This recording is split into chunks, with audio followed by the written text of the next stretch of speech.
Come and listen to this tale about a dude named Ted, standing there just looking at the tools in his shed. And then he got to thinking, just looking ain't no fun. Let's pick one up and plug it in and see if it'll run. It did. Pretty good, too. Now old Ted's a happy guy 'cause he's got a pretty wife. Figures if he plays it right, he'll keep that gal for life. That gal, her name is Beverly, and he's her hillbilly.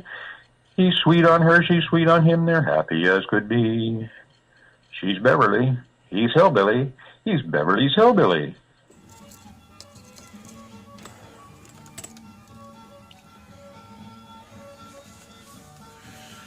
Okay, so I'm rethinking my roller thing, and what I just showed you there is a wooden template, if you will.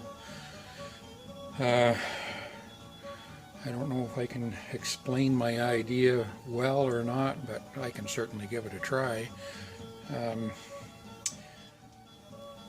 trying to figure out ways to simplify things and to make things more accurate and true. So here's the first part of the idea. These I'm going to make out of steel.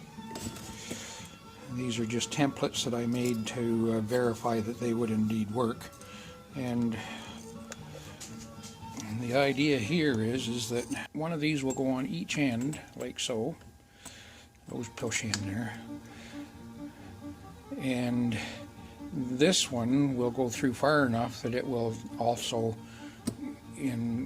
go into another piece of metal and become a pivot point for this one, which will have something put across here with adjusting bolts or something that would lift it, so that now you have a rotating action that does two things. First, it raises this one in relation to this, but it also draws it in closer because it's tied directly to it and it can't get any farther away than that.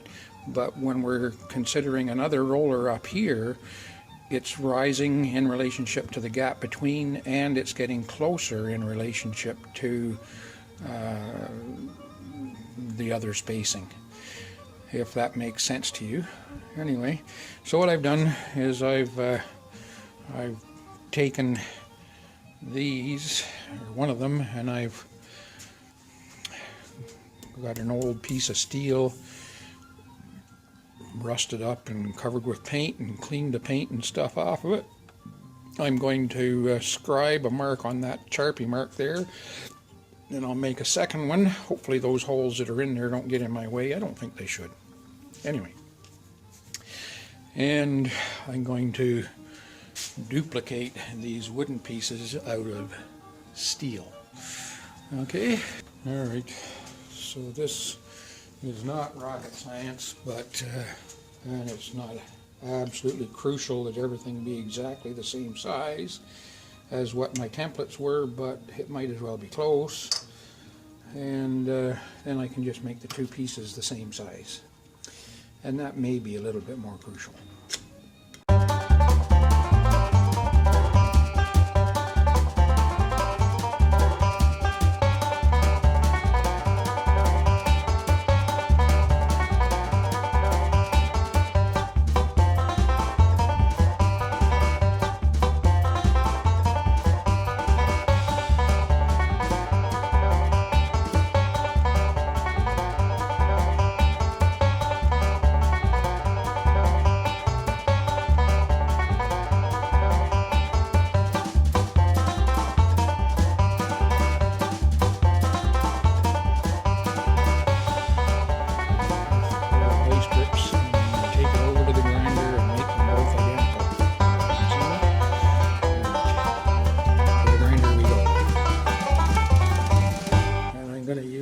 Nasty old grinder.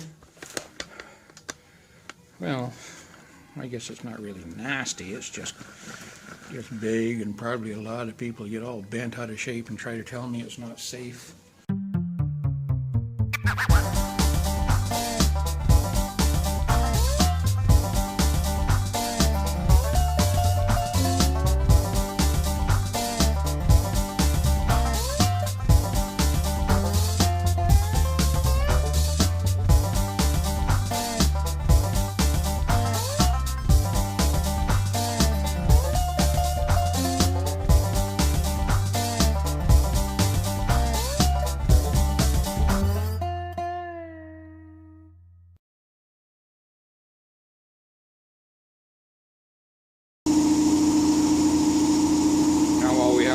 wait for the compressor to stop. And then we can talk again. At any rate, oh, there we go, it stopped. I'm going to now transfer the marks of those holes over in those wooden pieces onto this, and I'll drill them both at the same time, and that will give me the desired result, I hope. And then all I got to do is start figuring out the rest of it. Got my brain in gear, I'm hoping that it helps.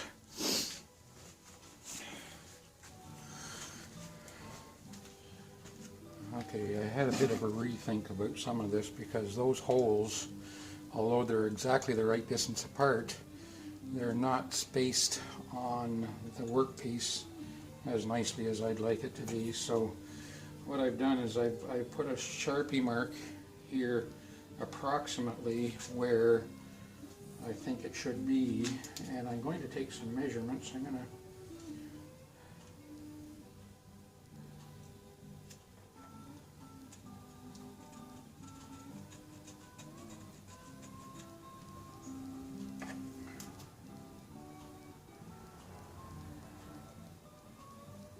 as close as darn it is to swearing, and I'd like the center of the hole, the edge of the hole,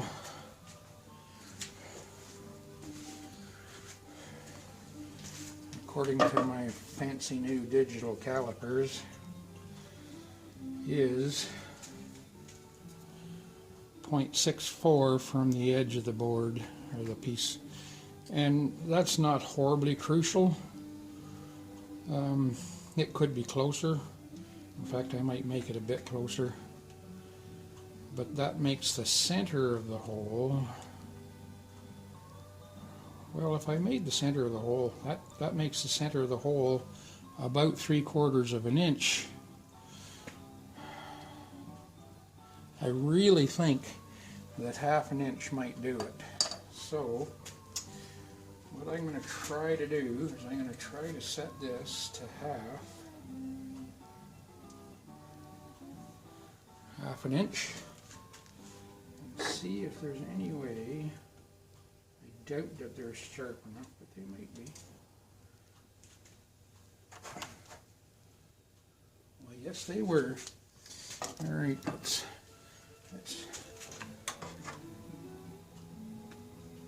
you know what, I'm not even going to improve that mark a bit. I'm going to go get my center punch.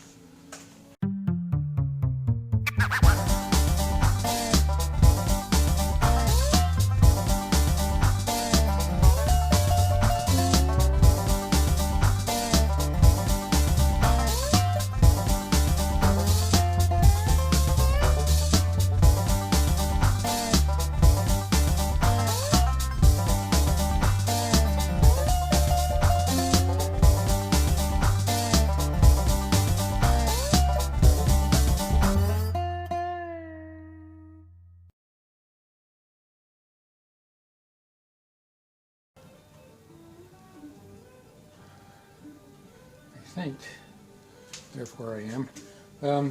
I think I'm going to take this and run a little bolt down through there to hold everything in place, and that'll let me use this as a guide hole to get started on that one. Once I get a mark in the steel, I'll take the wood back off. Give me a second or two while I take this thing off and go get a little bolt to put through there.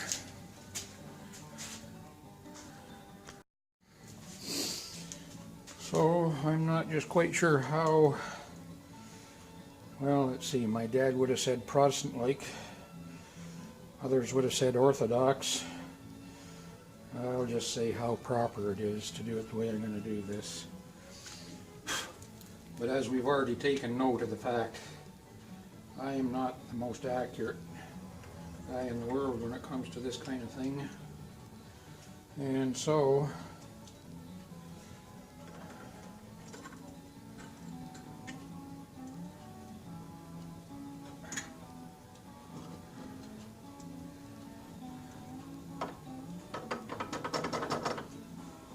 That should be close.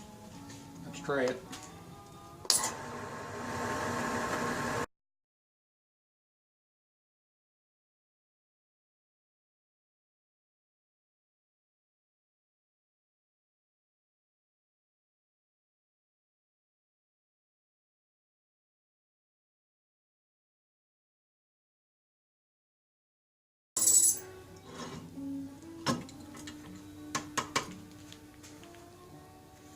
Another hole.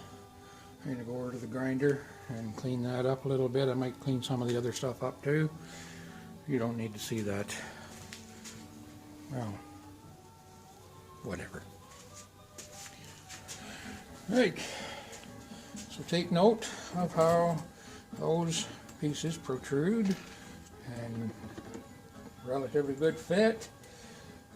And so now I can make a piece that will go over top of this one on both ends, and I can put a piece of something across here, and then when this one rotates up, you notice how it stays equidistant. Of course it can't move, but in relation to another bar that will be stationary up here, it will not only raise, but it will get closer at the same time, and I'm hoping that will have the desired effect.